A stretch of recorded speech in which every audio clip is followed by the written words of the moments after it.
In this video, I'm going to show you how you can change your bank account on Uber Eats. So what we want to do is just first load up the Uber Eats app. Now here, we will select account found in the bottom right corner. After we have clicked on account, then we want to go into the wallet. So click on wallet here, and you should be able to see payment methods.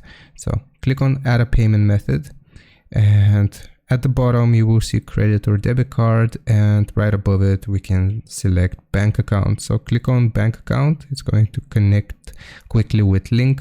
So like this, it's going to take us to the link app, and we can just agree and continue here.